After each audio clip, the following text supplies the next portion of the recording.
All right, take your Bible, your Hebrew Bible, and turn to Psalm 19.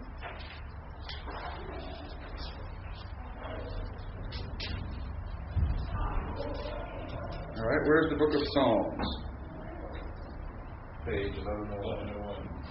All right, page 1101. Hold your finger there, and let's turn back to the table of contents.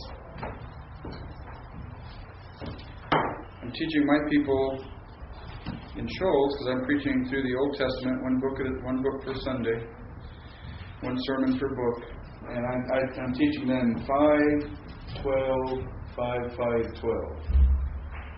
What does that mean?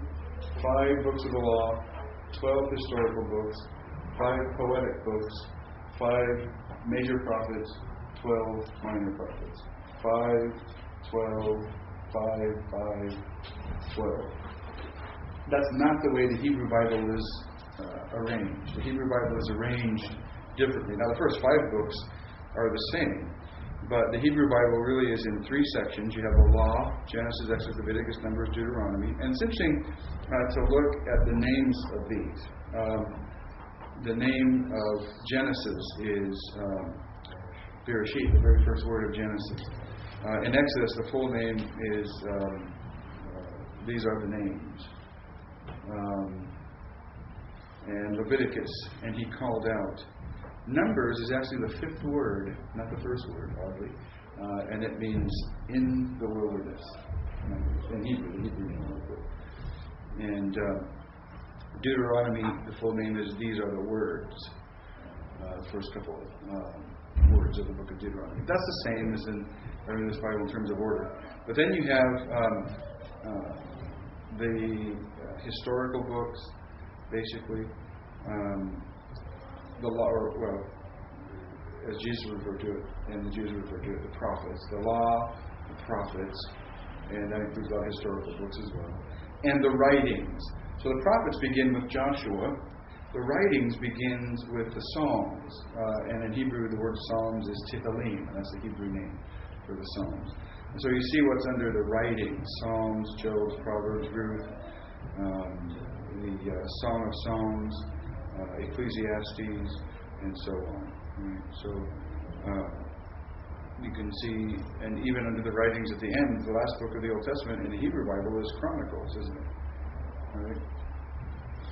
All right, so we're in the first book now, the Psalms, the first book of the writings section. Okay. So when Jesus talks about the law, the prophets, and the Psalms, he uses the word Psalms because that's a designation for that third category, or that third section of the Old Testament. Just as the name of a Hebrew book is oftentimes the very first word, Jesus refers to that section by the first book in that section. So he means the whole section, the Psalm section, the writings, right? All right, so Psalm 19, page 1101. One of the coolest things about reading Hebrew, as opposed to your English Bible, is being able to read poetry. Poetry is a little bit more challenging, but it's very cool to see Hebrew poetry in Hebrew. Verse number 1. Now, if you were looking at an English Bible, you'd see something odd right off the bat. Verse number 1. Lamnat Seach Mizmor LaDavid. Verse 1 in your Hebrew Bible is actually the superscript in your English Bible. Verse 2 in your Hebrew Bible, very often in these Psalms, is verse 1 in your English Bible. So that gets the verse numbers kind of mixed up, and it's a little bit tough to make the verses coincide from Hebrew Bible to English Bible. But nonetheless, that's why that happens. So what does that mean? Lamnat Seach means for the choir director. The Lamed is for. So for the choir director, or the leader of the music, Mizmor, a psalm, LaDavid, by David. And we take that Lamed by David there as a Lamed of authorship. And the reason we do that is because on the Psalms that Jesus himself attributes to David, you see that Lamed LaDavid, the Lamed of authorship. So we take that as a psalm by David. A psalm to David. Yeah, I mean, if you didn't know that, you might say a psalm to David. But, and some might make that argument. A psalm for David, but I think it is a lament of authorship because of what Jesus said. I mean, these are attributed to David, the Psalms of David. All right. Now, what would be verse 1 in our English Bible, verse 2 in our Hebrew Bible? Now, you know Psalm 19, right? You're familiar a little bit with what Psalm 19 says. Maybe we'll be when we translate a little bit, but Hashemayim Masafrim Kavod El Umaaseh Yadaiv Magid Harakia. Now, anybody take a shot at translating that? The heavens. Okay, the heavens. Now, Masafarim. Yeah, you know the word safer, don't you? Word. That means a book, right? Or to count. Or to count. Okay, well, this is a verb form, and it's a participle, and it means to, well, you could say recount, or declare. Yeah. All right. So the heavens are declaring, and really this is a participle. We'll talk about participles a little bit later. It's a participle used as a predicate adjective. The heavens are declaring kavod, the glory, heavy, right? The glory, its construct, the glory of El, God. All right. The heavens are declaring the glory of God. And ma'aseh, that's a vocabulary word. Yes, it is. The work. Yadaiv. His hands. The work of his hands. Right. Magid. There's another participle. Where do you think it's from? Now, the main is typical of participles that are not cattle, basically. So the main is a participle marker. The Hirik Yod is a marker of what stem, do you think? I'm talking about Hifil. Hifil. That's right. Very good. Well, you got the stem down. Okay. All right. Yeah. Really helped me. All right. So that's a Hifil. All right. Well, what do you think the vocabulary word is? This is also one of our vocabulary words we've learned.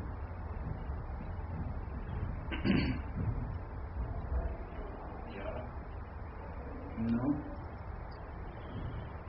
So the letters we have from the root here, the main is a marker of the participle, and the Hirik Yod, the Yod is because it's Hifil, so we have a Gimel and a Dalet. And we have a Dagish in the Gimel that wouldn't normally be there. Why would there be a Dagish in the Gimel? Because Noon dropped out. There you go. So what vocabulary word would this be? Nagad. Nagad. What does that mean? No. Touch or read to clothe. Naked. Is that Nagad. Isn't that to like reach out or touch or strike? What is that? It means to report.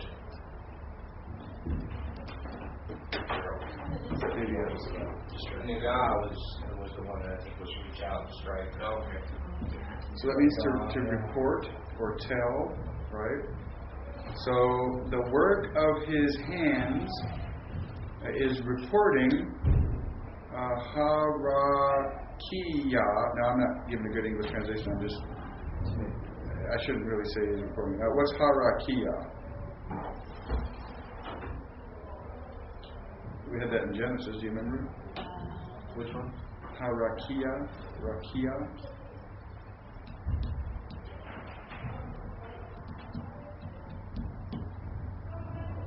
It's expanse.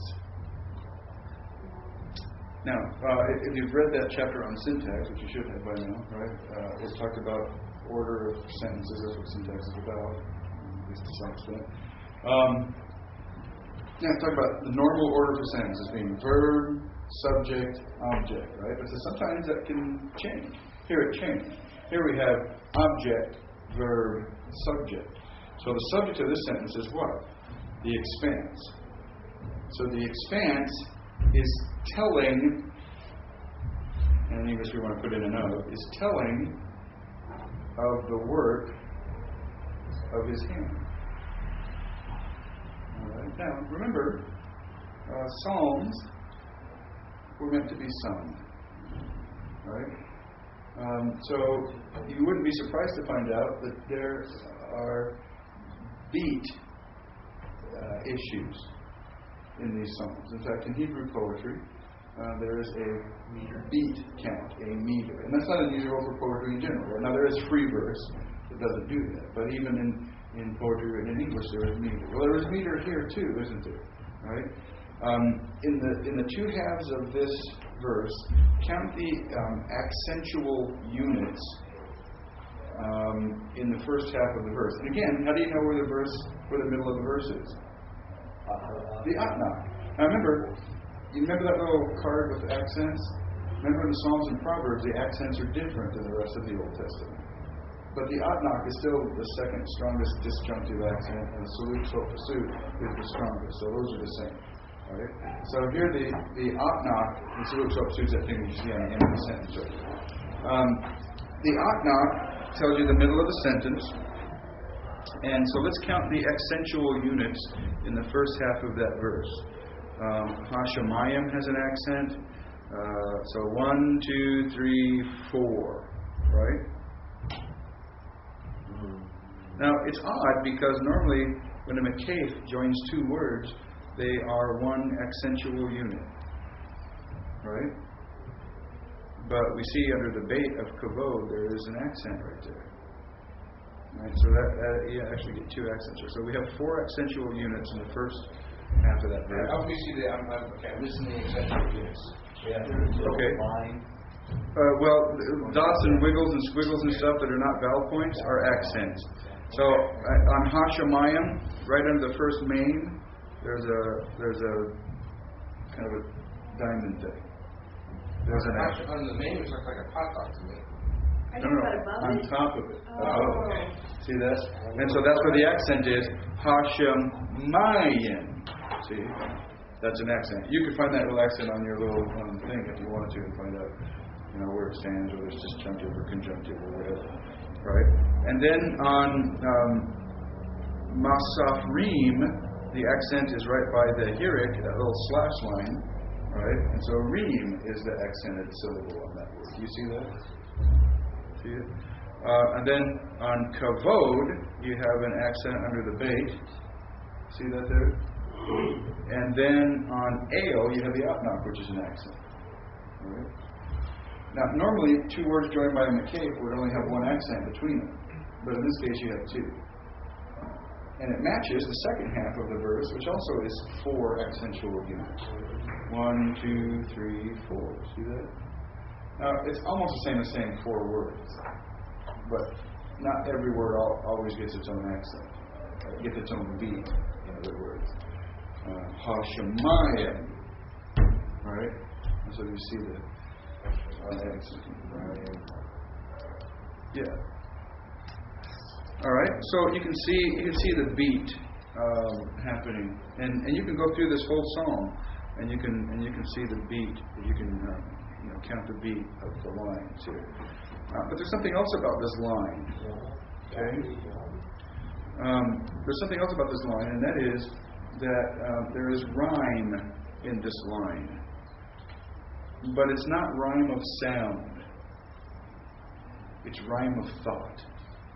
In Hebrew poetry, it's not so much sounds that rhyme, although they can do things with sounds in Hebrew poetry too. But it isn't so much sounds that rhyme, it's thoughts that rhyme. Do you realize that he is saying the same thing in the second half of this verse that he said in the first half of this verse? Right? Only slightly differently. Hebrew poetry is changing as scholars work on it. My understanding of Hebrew poetry, at least, is that you have one statement and then an escalation in another statement, or development in another statement. So it's basically A, what's more, B. And A and B can have all kinds of different relationships. Here, we have what I would call a synonymous relationship. In other words, B is a restatement of A. Right? Now, that's incredibly valuable to understand, even in terms of developing a theology, as we'll see when we look at this. The heavens are declaring the glory of God. The expanse is telling of the work of His hand. Right? Yes. Yep. So when Hebrew expanses at the very end, why do we switch around in English? Because that's a common rhetorical device even in English, is to switch up the order of the words. Why don't they just translate it that way when they're doing this? Well, you would have a very difficult time putting expanse on the end of the sentence in English. You're still indicating that it's a subject. Yeah, to make the verb passive. Which declared by the expanse instead of. Yeah, that'd be one way to do it. Or if you don't put it at the end, you could say, and the work of His hands, the expanse declares. Or the work of His hands declares the expanse. Well, if you did it that way, it would be unclear that the expanse is the subject. Which is exactly one of the reasons why it's really cool to look at it in Hebrew. And you've noticed something that I want to point out, actually. But let me give you a couple more things before we do that. I think that's brilliant that you've seen that. All right. Can you see, thinking of expanse, can you see that there's an element in the first half of the verse that corresponds to the concept of the word expanse? Heavens. The heavens. So the heavens and expanse are parallel. Bookends as well. They're bookends as well. They wouldn't have to be. That's another poetic or literary device used in this verse, but they're bookends and they're parallel, and they wouldn't have to be both. The expanse could have come first, and it's still parallel with the word heavens. See, we're looking at Hebrew parallels in poetry, right? Once you see this, it's in the New Testament too. You can see Hebraisms in Hebrew poetry, or Hebrew poetic style, even in the New Testament. So heavens is parallel to the expanse, right? All right. What is the verb or the participles? Telling and declaring, or declaring and telling. See those two? See how they're both verbs of saying something, right? So those two are parallel, aren't they? See? Using different words for artistic reasons, right? But those are parallel. Now here's the interesting thing. Do you see how the glory of God is in parallel with the work of His hands? God is in parallel with His hands. Now, another literary device, this is an anthropomorphism. In other words, speaking of God as if He had human form. Does God ultimately really have a hand? No, not literally. God is spirit, right? But the poet speaks of God as if He has a hand. So that's an anthropomorphism. But so His hand is parallel with God. What is parallel with glory here? Work. All right. Now, what insight does that give us then on the psalmist, on David's concept of what the glory of God is? What is the glory of God? In this verse, what is the glory of God? It's the work of God. Well, particularly what work? Creation. All right. So creation is, you can't say equivalent to, right? But it's put in a parallel with the glory of God. I wouldn't say that creation, well, I guess you could say creation, His work, is in some sense equivalent to the glory of God. What is the glory of God? See, you can look at passages like this to come to a definition of what the glory of God is. If you're doing a study on the glory of God, you would look at this and say that the work of God's hand is a restatement of the concept of the glory of God. Is it a restatement or is it an example? Or is it the same thing? Well, speaking in poetic language, it's a restatement, right? Speaking in theological language, it's an example of. Really, it is the substance of the glory of God. Do you ever wonder, do you ever ask yourself the question, what is the glory? Can you give me a definition of the glory of God? And I give you a definition of the glory of God, not just from this verse, but this verse moves me along quite a ways in that definition. Right? What is the glory of God? Somehow the glory of God is very much tied to the creative work of God and the creation itself, right? Well, what is the glory of God? The glory of God is a tangible expression of God's intangible nature. God's nature is intangible, isn't it? Or you could say God's attributes are intangible. The glory of God is a tangible expression of God's intangible attributes. All Romans 1. Romans 1. Now, what is tangible? Well, creation is tangible, visible, right? So all of creation then becomes an example of the glory of God. We talk about glorifying God as Christians. What does that mean? We're living in such a way as to give tangible expression to the intangible attributes of God. Somebody's sick, you bring them dinner, that's an act of love. That is an example of the glory of God. Why? Well, if you did it with the right heart attitude, that takes the intangible attribute of God, which is love, and makes it tangible. Here's dinner. I'll help you. You see what I mean? And we're given a clue to that. That can't all come from this verse, right? But we're given a clue to that in this verse that virtually equates the glory of God to the work of His hands. Isn't that interesting? Every line of poetry in Hebrew Bible is full of those parallels. And so when you read Hebrew poetry, you can get it in English too, right? You can see that's the beauty of the rhyming in Hebrew poetry. If the rhyming of Hebrew poetry were rhyming of sound, it would all be lost in translation. But since it's rhyming of thought, you can get it even in your English translation, can't you? What you can't get is the beat, the meter thing, right? Which is interesting. Now, another thing that you mentioned is the fact that the elements are turned around, and we call that chiastic structure, right? So you can see how what comes first, the element that comes first in the first half comes last in the second half, and vice versa, right? Why is it chiastic? Because the Greek letter chi is shaped like an X. So what's first is last, and what's last is first. Well, in the center of the chiasm is the emphasis that becomes the important. So if it was chiastic, it would be the focal point is work. Well, that might be true. It might be that I would say that the thing that's most important in this verse is the connection between the glory of God and His handiwork, right? Which would be the middle. Yeah. So that becomes quite a fascinating verse, doesn't it?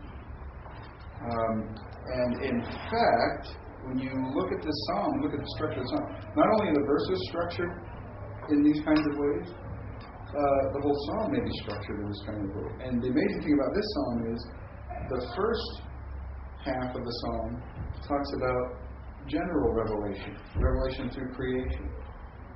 What does the second half of the psalm talk about? If you know Psalm 19. The law of the Lord is perfect. Right?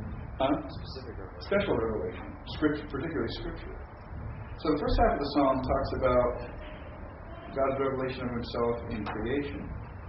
The second half of the psalm talks about God's revelation of Himself in Scripture. How does the psalm end? Read the last verse in English. Let the words of my mouth and the meditation of my heart be acceptable in your sight, O Lord, my rock and my redeemer. Whose revelation is that? His. The psalmist, my revelation.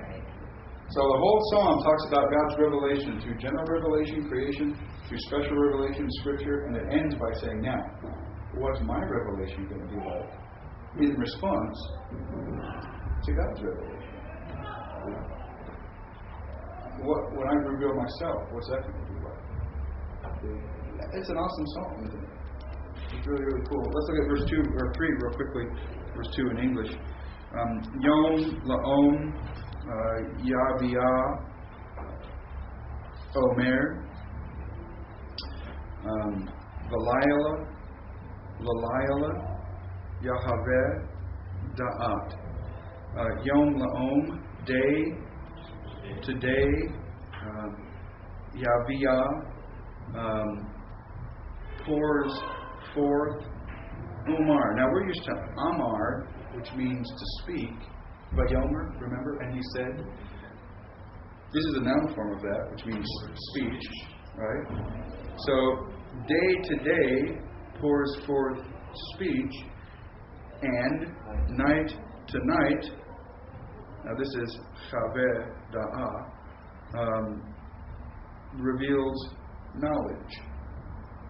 So obviously we have day and night in parallel. We have pours forth, revealed, and we have speech and knowledge. You can see those parallels usually, right? Yeah, let's count the accents. Yom, Laom, Yavi'i, Omar. So 1, 2, 3, 4. Laila, Lalayla, Yachaveh, Da'at. Now the interesting thing here is we have 1, 2, 3, 4 in the first half. 1, 2, 3. So now we have a 4-3 kind of beat. Because that Makef right there, we only have one accentual unit, and that's with the Da'at right there. See? So now our accent is a 4-3 kind of accent. See? Now those construct accents, they're different than when you go back to Shemayim, there's the accent on the last syllable. But here you have construct accents. Is that in addition to the modification syllable? No, they become one. And here, when you have like a word at the end that's called a pausal form of that word, and so because of the accent and stuff, it can get spelled differently and all kinds of things like that. Because of the salute, so the suit. But don't worry yourself about that. But yeah, that's how you would pronounce it. In this context, it gives you pronunciation. That's how you pronounce it, right? Good question. All right, and then verse 4. Now it says, day to day pours forth speech, and night to night reveals knowledge. But then verse 4 says, there is no speech. There are no words. Right?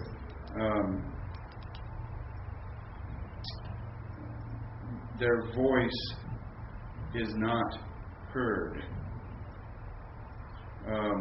So where is it saying there's all this language coming out, but there really isn't language. They're not words, but there's a message, right? So it's really quite interesting what that tells us about general revelation. And so again, you can count the accents, you can see the parallels.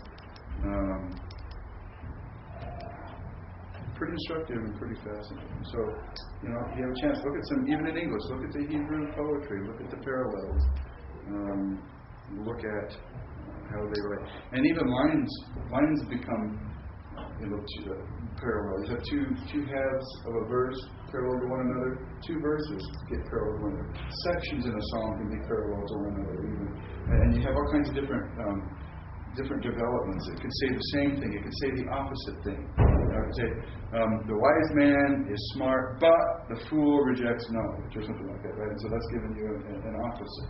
All kinds. There's just almost no end to the types of parallels and relationships you can see between two halves of a verse, or even one verse and another verse, and all that kind of stuff. So it's very artistic and very fascinating. Any questions before we get off of this? I have a question. Yeah. The accenting, it doesn't seem as though there's a real method to the accenting. And coming from being an English teacher, obviously, in poetry, there's oftentimes or most of the time, there's a specific pattern of accenting where first syllables aren't accented, the second syllable is accented in that same pattern. Do those kinds of patterns appear here? Because it doesn't seem like it does. Well, yeah, there's going to be a typical place where a word is accented. And it's usually on the end of the word, and in our book, it's on the end of the word unless it gives you it being in a different place. But Right? they won't necessarily divide syllables and go 2 syllables are unaccented and every third is accented. No, not like that. Okay. No. I mean, words will have an impact in terms of what syllable gets impacted. So you're not really thinking so much about the syllable that gets impacted as much as you are here's an accentual unit. But if you see these, I mean, these could be called cantillation marks, and so that tells you the pitch to sing it. If you're a rabbi, you learn how to sing the text, even non-poetic texts, according to those accents in terms of pitch, up and down and all over the place. And it's amazing. And, well, you know, that on your chart you see disjunctive and conjunctive. Disjunctive means they're separating a little bit or a lot between the words. In other words, there'd be more of a pause, at least in thought. Conjunctive means, you know, to they're together. So that, you know, the biggest conjunction you could really get would be, you know, the McCafe or words in construct, right? So they're really connected together. And the biggest disjunct you can get is that period of salute, soap, to soup. And those accents go by, on the card, they go in order of the strength of their disjunction or conjunction, right? And so all of those accents are chosen for those reasons. And the thought in the verse, you know, where you would put a comma in English is probably going to be a mild disjunctive accent or a mild disjunctive accent, or even a not, possibly. So the meter in Hebrew poetry isn't as much syllable-based as it is thought-based. Or idea. Word-based. Word-based. Yep, exactly. Yeah, because you're not counting the number of syllables in the words in the first half, the number of syllables of the words in the second half. You're counting accentual units. Although maybe that's a PhD for you, and have the syllables relate in poetic. But I want you to see the value of, you know, if you actually took the time to translate Psalm 19 in Hebrew. You know, if you took a month to do that, and you could glean so much it wouldn't even be funny out of that.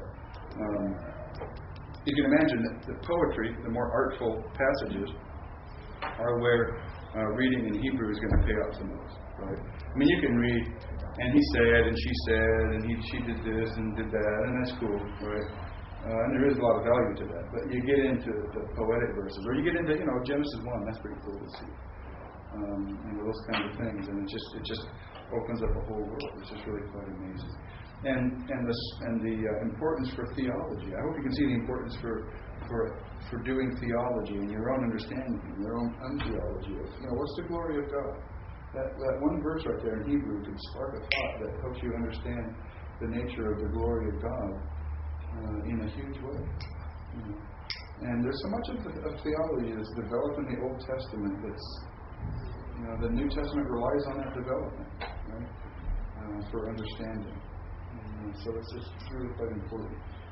All right, in our textbook, we are on the chapter on participles, which is chapter 21, I think. No, sorry. 22, chapter 22, page 258. This is fairly easy. There are just 2 or 3 things we need to really get down when it comes to participles in Hebrew. Compared to Greek, it's very easy. We need to know what a participle is. We need to know how they're formed. We need to know, related to what it is, we need to know how they're used. And once we have that down, we need to know how to parse them too, which is related. All those things are interrelated, right? So, page 258, top of the page. In English, participles are formed by adding ing to the verb, as in walking, eating, or sleeping. Actually, in English, ing words are either participles or gerunds. And my wife has tried to explain it to me over and over because she's an English teacher. Unless I have it backwards, gerunds would be like a participle used substantively, and participle in English would be like a participle in Hebrew or Greek used adverbially. Right? But we call them all participles in Hebrew and Greek. It's much simpler. It's much better. What about ED? Isn't that a participle as well? Like, No. No, that'd be a finite verb. Walked. He walked. She walked. You have to know, right, in English.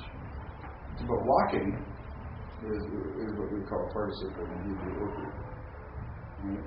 ED just past tense in English. Walked. All right. So, in English, participles are formed by adding ing to a verb such as walking, eating, sleeping, because a participle is a verbal adjective. Now, infinitives, we had infinitives. Infinitives are what? Verbal nouns. They're hybrids. So infinitives have characteristics of verbs and nouns wrapped up into one. Participles have characteristics of verbs and adjectives wrapped up into one. That's the same exact thing as in Greek. Exactly the same in Greek.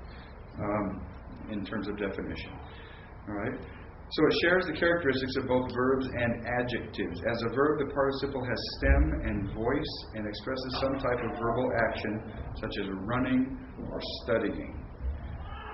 Both of those are bad words, aren't they? Running, studying. Stay away from that stuff as much as you can. As an adjective, the participle has gender, masculine, feminine, and number, singular or plural, and is used much like an adjective. Attributively, the sleeping student. In other words, just like an adjective modifying a noun, right? The sleeping student. Predicatively, the student is sleeping, a predicate adjective, right? The student is sleeping, the student is good. So you can take an adjective, good, and put it in the same slot as these participles. The good student, the student is good. In the first case, we have an attributive use of the adjective, attributing a quality to the student, good or sleeping. Now, in a participle, you're attributing an action to the student, right? Because it's a verbal adjective. See what I mean? So the student is sleeping, or the student is good, and substantively, studying requires discipline. Good requires discipline, right? So those are the three uses of the participle: the attributive use, the predicate use, and the substantive use in Hebrew. Okay. So in that sentence, studying requires discipline. What part of speech is studying? Well, it's a participle, but how is it used in the sentence? It's a noun. Well, it's used like an adjective used substantively, but what function does it have in the sentence? Subject. It's a subject of the sentence. See that? Okay. You could make it an object or whatever. Right? All right. The calactive participle paradigm, strong verbs. So, since we are going to inflect for person and number, we're going to have singular and plural. Not person number, I'm sorry, gender and number. We're going to have singular and plural, and we're going to have masculine and feminine, right? Just like nouns are inflected, right? Nouns had masculine, feminine, singular, plural, and dual. We don't have dual in the participles, right? All right. There actually, in the calactive participle, there are two alternative feminine forms. The regular form is just going to be the but the form that shows up most in the Hebrew Bible is actually the et.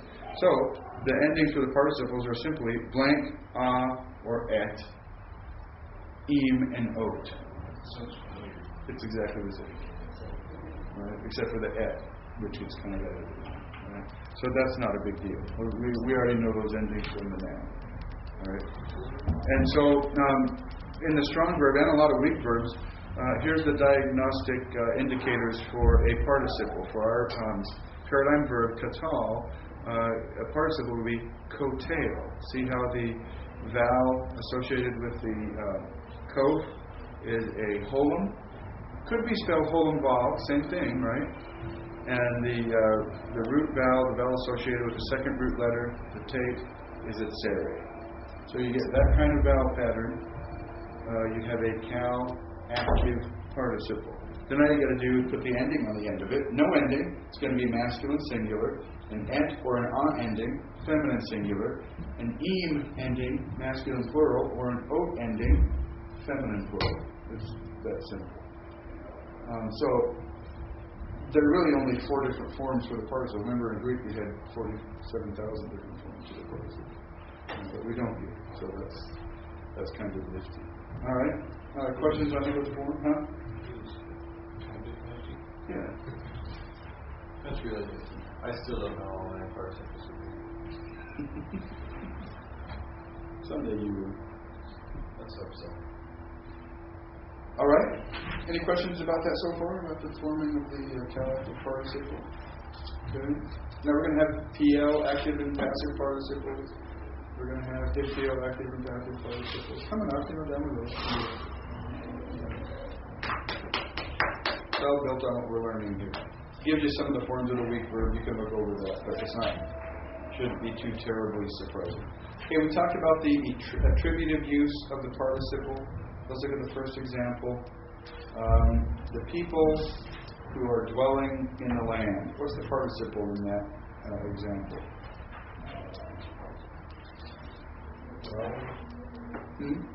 Dwelling.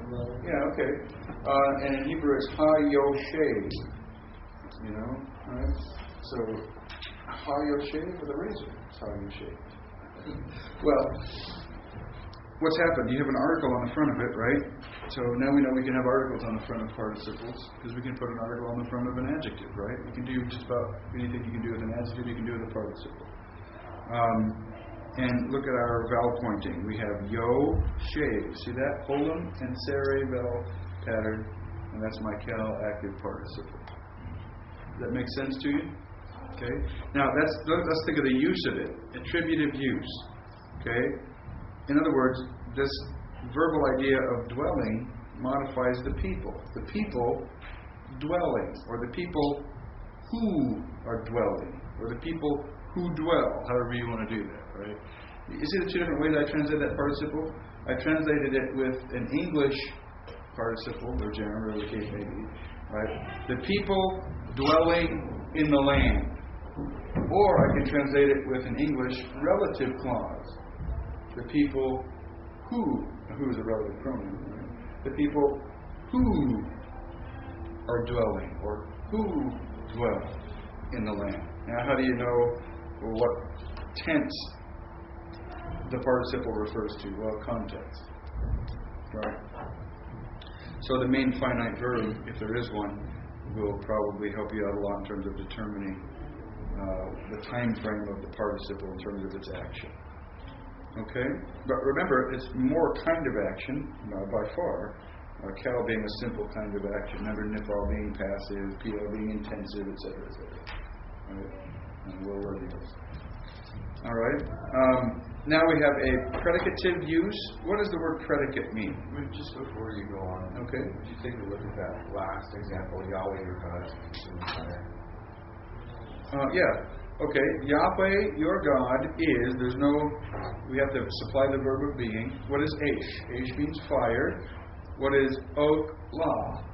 Well, that's your participle. Now, vowel points have changed because you added an ending, right? If you look over here at the very beginning, where it gives you the on page 258, where it gives you the forms, right? When you add an ending, that root vowel ends up changing, but you still have the holon after the first root letter, right? Nice. Right? So the participle is ok la. That's from the verb akal. What does akal mean? To eat. To eat. So, your God is a fire that eats. Literally. Eating fire. It's an eating fire, but in English we say a consuming fire. I like evil. Yeah. So, I should have mentioned that. If you're going to add an ending to your participle, watch for that vowel change situation. So, the most important indicator is that holon, which is the vowel of the first root letter, right? But that's always after the first participle. Exactly. Yeah, because yik told you could have that holon later, and then that could be an imperfect. But then you can have a performative. Okay. Right? Here, there's no performative, of course. Well, yeah. You couldn't have a preformative or Participle. That's right, because there's no person. Yeah. That's right. Exactly. Very good. All right. On the predicative use, what does the word predicate mean? Well, that means the verb part of the sentence, right? So this is a noun used in the verb part of the sentence. Or, in other words, it's used as a predicate adjective, right? You could say, Jesus is a man. Those are two nouns. That's a predicate nominative. Jesus is the subject. Man is a predicate nominative because I have an equative sentence, right? Jesus is equal. Jesus is a man. Predicate nominative. Jesus is good. Now I don't have a noun in that slot. I have an adjective in that slot. So now instead of saying it's a predicate nominative, I would say it's a predicate adjective. Jesus is good. Right? Well, that's how we're going to be using this participle as a predicate adjective. Although, as in Greek, in Hebrew, many times the verb of being is not expressed. You have to supply it in English. It's just understood. See what I mean? So the first example, the mountain was burning with fire. So was is the predicate. The verb of being that we have to add. Bo'er means burning. How do you know that that's a predicate adjective? Well, if you look in the middle of that paragraph, it says in Hebrew, the predicative relationship is indicated when an adjective matches the noun in gender and number, but not definiteness. So Bo'er matches har in gender, masculine, number, singular, but not definiteness, because hahar obviously has an article, and bo'er obviously does not have an article. Okay, but why couldn't it be the mountain is burning with fire? Oh, just in the context that he wants to put it in the past. But it could be. Without context, it could be. Okay. Very, very, very good point. Or, in a different context, the mountain will be burning with fire. So, yeah, I suppose if you read the whole context of Deuteronomy 4:11, you would see why he put it in the past. All right, third use, the substantive use. In other words, we're using an adjective as if it were a noun.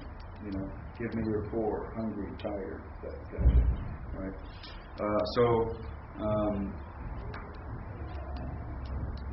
You who dwell in the gardens, ha yoshevet. Now, that's going to be feminine singular, so we're talking about women dwelling, right? I have an article on the front of it, so the ones dwelling in the garden, and maybe that's you don't have the rest of the context, but maybe that's the subject, maybe it's the object. I see the ones dwelling in the garden, so that would be the object, right? Or the ones dwelling in the garden are wonderful, so that would be the subject, right? So that's how I can use. In other words, I'm using a participle in the slot that normally takes a noun. You know what I mean? So that's why you call it the substantive use, because another name for noun is substantive. Right? Yes? Is the second person, or is that supplied from context that we don't have, or is that somewhere in this participle? Oh, it's in the context. It's not in the participle. Remember, participles don't have person. So that would have to be in the context. I saw the you and didn't see it in Hebrew. Yeah, good point. It's not very good. It's not in the Hebrew. So, you who dwell, those who dwell. I'll maybe since Cyrus' parsing day. I can check that out. It might be. He could check that out for us, but he'd like to pass the course. So. Yeah, so I've never checked it. And your wife will tell on you too. I know She used it. That's why she did it. She used it more than I did. Let's just get the record straight. Didn't you? See? You were my stumbling block.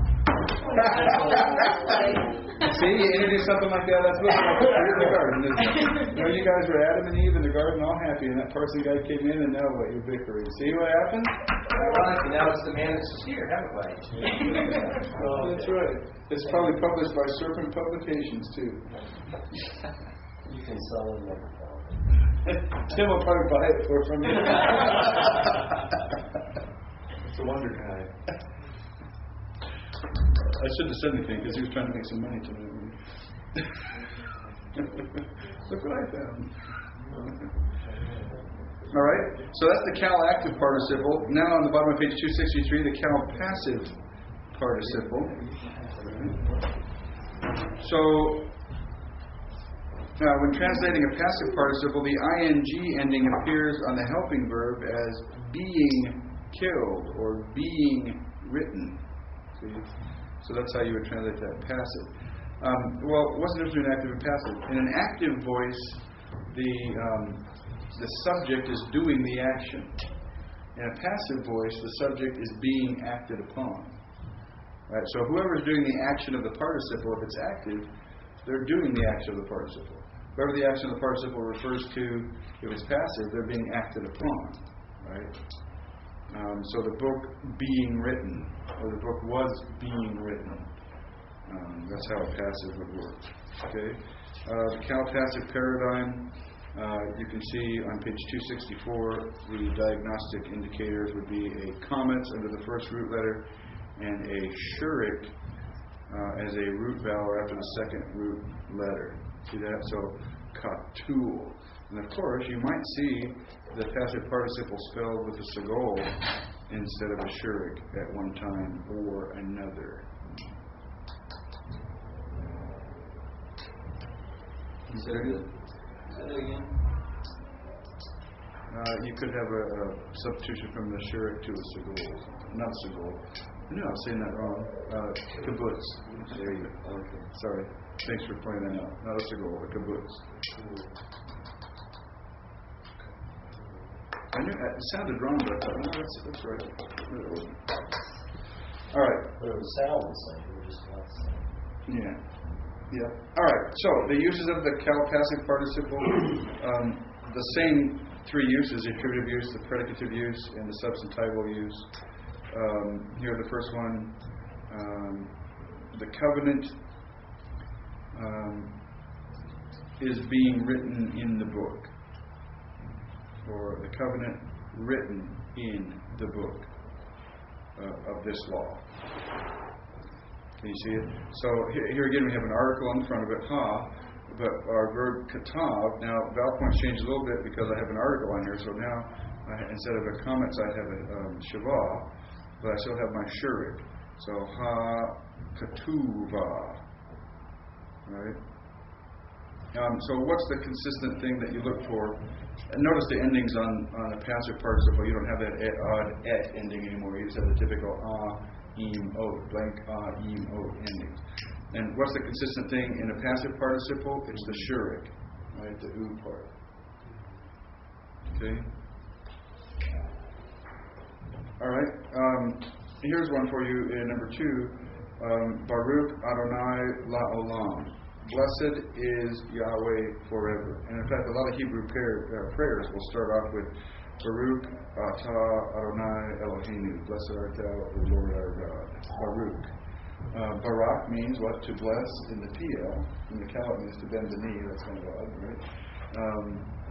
The Cal passive participle, Baruch. Can you see that typical Cal passive participle formation of those vowel points right there, right? Comments and a shurik. It means to be blessed. So blessed is Yahweh forever. And then the substantive use, the one equipped for battle will pass over before the ark of Yahweh.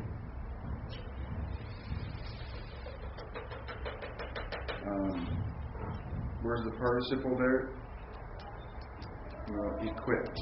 So that's a passive idea. So that person has been equipped, right, for battle.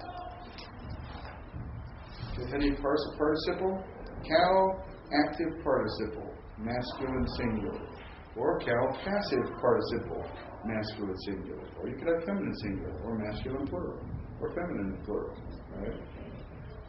Then the same thing, the vocabulary form, and then the English meaning.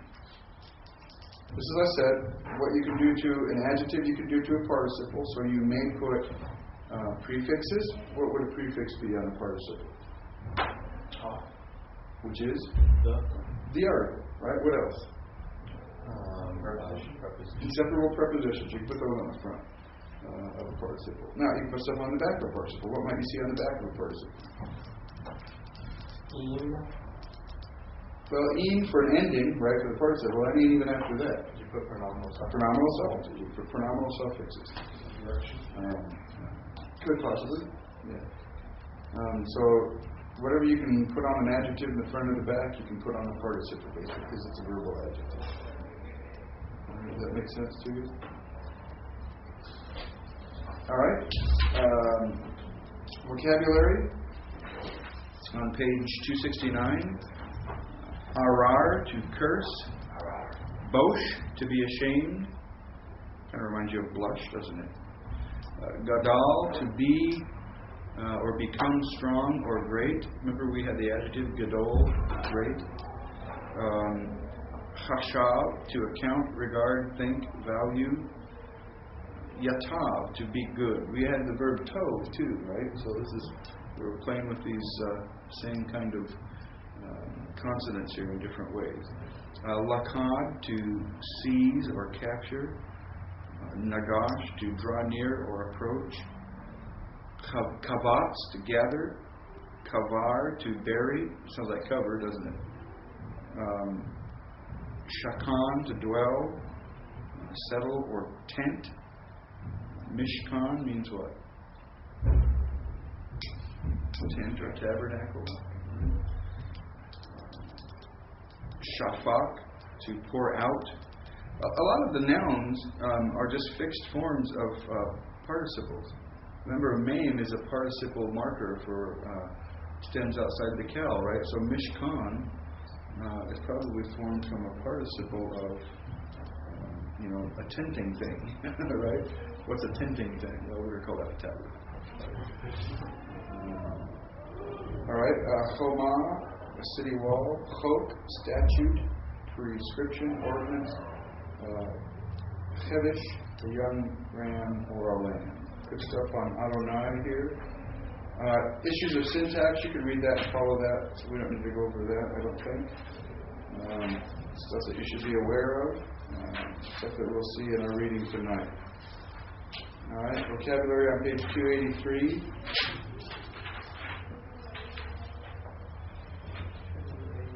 Nachoshet, 283.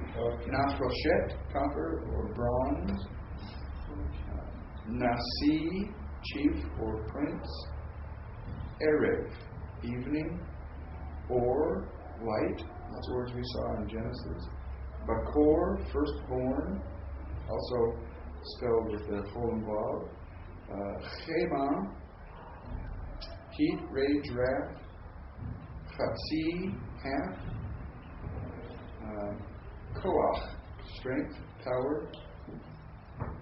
Etzem, bone. Kahal, assembly, congregation. Pari, fruit. Rechev, chariot or chariotry. Lashon, tongue. And to'eva, abomination. Is that tongue used in language and tongue used in flesh and taster? Probably both. Stuff on train up a child, that's really good. I think, however, that it would be wrong to limit the idea to that which is negative. I think if you train a child according to his bent, you make it permanent for him or her.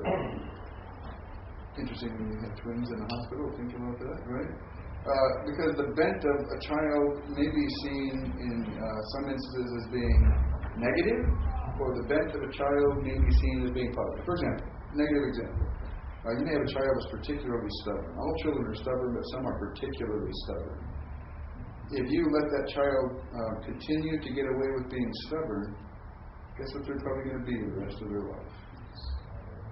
Stubborn. So, correct them when they're young. You have a child that's particularly skilled in art.